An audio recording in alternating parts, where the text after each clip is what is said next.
Vidéo numéro 8 bis, bonjour. Je reviens sur l'analyse systémique, la suite. Je reviens notamment sur la diapo 34, l'assurance de la qualité intrinsèque. Donc, effectivement, nous avons des éléments qui doivent être qualitatifs. La méthode doit être de qualité, mais nous avons aussi ce qu'on appelle l'assurance de la qualité de cette méthode, c'est-à-dire la garantie que la méthode sera répétitive et pérenne. Donc, vous allez devoir, notamment en audit, vous assurer de cette assurance de la qualité. C'est ce qui permet de garantir qu'un système qualité perdure dans le temps et permet d'obtenir des produits conformes tout au long de l'année. Donc, on va retrouver, c'est quoi les éléments d'assurance de la qualité? C'est les formalismes qu'on retrouve tout au long de l'activité. Donc, il y a deux types. Les formalismes en amont, par exemple, le fait d'avoir écrit la méthode, d'avoir une procédure, une instruction qui permet de garantir que la méthode est déroulée toujours de la même façon. Ça peut être aussi une documentation technique d'une machine, c'est aussi un formalisme amont, c'est-à-dire avant que l'activité se déroule. Et ensuite, le formalisme en cours ou aval de l'activité, qui est la garantie que l'activité s'est bien déroulée, donc tous les enregistrements des actions qui sont réellement effectuées et qui permettent de garantir qu'on a bien obtenu les résultats. Donc ça, c'est aussi un point dont vous devrez vous assurer en audit. Donc à la fois, assurez-vous que la méthode est adaptée, cohérente, bien menée, mais effectivement que vous aurez la garantie que cette méthode sera bien appliquée tout le temps et de la même façon par tout le monde. Donc, formalisme de la méthode. Je reviens donc à l'analyse systémique. On a vu par le biais des différentes questions qu'on doit avoir un circuit, ça c'est une méthode. Donc ce circuit, donc si je parle de qualité, ce circuit doit être pertinent par rapport à l'objectif, ça c'est la qualité du circuit, et il doit être formalisé, c'est l'assurance de la qualité. La maîtrise technique, c'est pareil. Les outils qu'on utilise, donc là la partie maîtrise technique de l'activité, les outils qu'on utilise doivent être pertinents, on doit avoir des outils qui tiennent la route par rapport à ce qu'on veut obtenir. Là c'est la qualité, et on doit avoir la formalisation amont, c'est-à-dire à la fois des directives qui expliquent comment utiliser les outils et les enregistrements qui permettent de garantir que les outils ont bien été utilisés. Ça c'est l'assurance de la qualité. Et enfin, dernier point en analyse systémique, qu'on traite toujours un petit peu à part, c'est la validation de la qualité intrinsèque des moyens humains, des matériels, des méthodologies, et la formalisation de cette validation. Ça veut dire, est-ce que l'entreprise a prévu de valider que sa main-d'œuvre est valide, compétente, que le matériel qu'elle utilise est toujours performant et que les méthodes qu'elle utilise sont toujours pertinentes. Donc, il va falloir aussi vérifier en audit que l'entreprise a mis en place les moyens de vérifier cela. Et donc, cette validation devra être formalisée.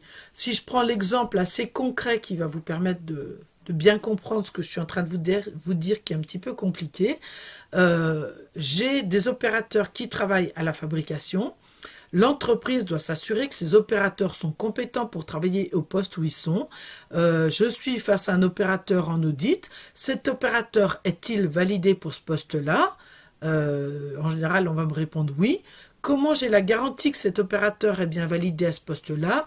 On va retrouver le tableau de polyvalence. Ce qui veut dire qu'en audit, on peut imaginer que vous alliez jusqu'à réclamer le tableau de polyvalence pour vous assurer que l'opérateur qui est en face de vous est bien validé à ce poste-là.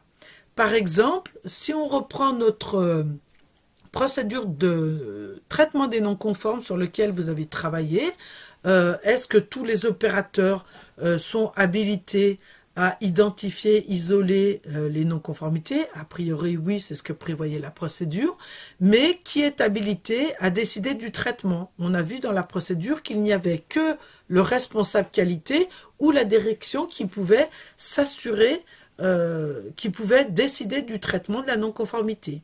Donc, est-ce que quand vous auditez, si par exemple le responsable de production vous dit « je décide de traiter comme ça », vous pouvez lui demander s'il est habilité à traiter les non-conformités. Dans ce cas-là, vous demandez le tableau de polyvalence et il y aura soit, il apparaît dans le tableau de polyvalence et il y aura un écart à ce moment-là par rapport à la procédure, parce que la procédure dit uniquement responsable qualité et direction.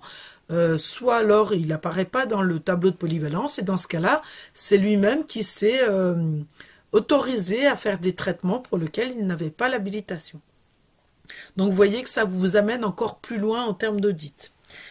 Donc je reprends l'analyse systémique d'une manière plus versus audit, j'ai envie de dire, un peu plus orienté audit. Je vais avoir, ça va me donner un questionnaire d'audit, hein, un petit peu l'analyse systémique me permet aussi d'avoir un questionnaire d'audit logique, je dirais. Première question que je pose, c'est pourquoi cette activité est-elle nécessaire? À quoi sert-elle? Quel est son objectif? Ça, c'est la première question que je pose. À quoi sert votre activité? En général, on la pose au pilote de processus. Donc là, il va me dérouler l'activité. En général, il va m'expliquer l'activité. Et là, je vais récupérer, en général, soit il me le donne spontanément, soit je vais lui poser une deuxième question. Comment est réalisée cette activité? Et donc là, il va me donner le circuit. Donc pendant qu'il me donne le circuit, moi, auditeur, je dois m'assurer que le circuit est logique, pertinent, qu'il est cohérent par rapport à l'activité et que on définit tout, c'est clairement défini qui fait quoi. Et donc là, je vais d'abord écouter et ensuite je vais aller vérifier les procédures pour vérifier que la procédure est cohérente par rapport à ce qui m'est raconté. Formalisme, amont. Et je peux aussi avoir ce que je vous ai appelé dans le cours éléments de mémorisation. Ben, effectivement, c'est tous les enregistrements qu'on pourra retrouver tout au long de l'activité.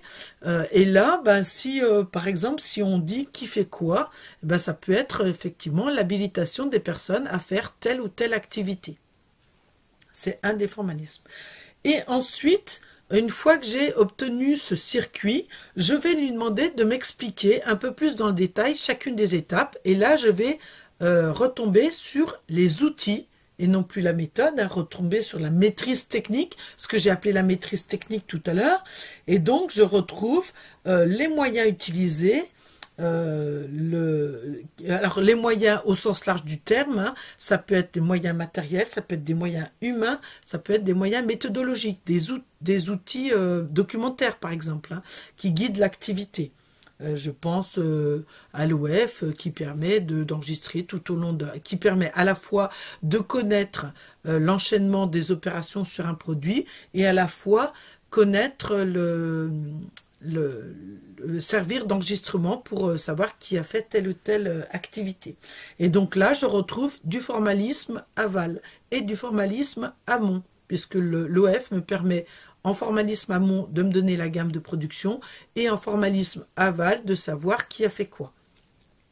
Et ensuite, ça me donne d'autres questions. Comment vous assurez-vous que l'objectif de cette activité est atteint? Donc là, je rebondis sur l'opération de contrôle des éléments de sortie par rapport à l'attendu. Même chose, je vais retrouver, là c'est une mini-activité, donc je vais retrouver méthode et moyens. Quelle est votre démarche si le résultat attendu n'est pas cohérent le résultat réel n'est pas cohérent par rapport au résultat attendu, et quelles traces en conservez-vous? Donc on va retrouver les enregistrements. Donc vous voyez que cet outil est assez rouleau compresseur et qui vous permet d'avoir un questionnaire d'audit assez cohérent qui est logique par rapport à l'activité. Ça vous donne un questionnaire d'audit, j'ai envie de dire, qui est universel. Et pour la petite histoire, moi, quand j'audite des activités, je n'ai plus de questionnaire écrit. j'ai le schéma de l'analyse systémique en tête et régulièrement tout au long de l'audit, je m'assure que j'ai bien vu les éléments d'entrée, j'ai bien vu la méthodologie, j'ai bien vu les moyens, j'ai bien vu le milieu, j'ai bien vu la main-d'œuvre, j'ai bien vu les éléments de sortie, j'ai bien vu l'opération de contrôle, j'ai bien vu les enregistrements à tous les niveaux, j'ai bien vu la boucle de régule, j'ai bien vu l'objectif, etc. Et en fait, cela me permet d'être guidé sans même avoir un questionnaire d'audit. Mais ça, c'est quand vous serez grand. Donc voilà pour l'analyse systémique. Je vous propose de faire un petit exercice pour bien comprendre l'utilité de cet outil. Cet exercice sera un petit peu long et donc j'arrête cette vidéo là et je vous retrouve pour le deuxième outil qui sera le PDCA. À bientôt.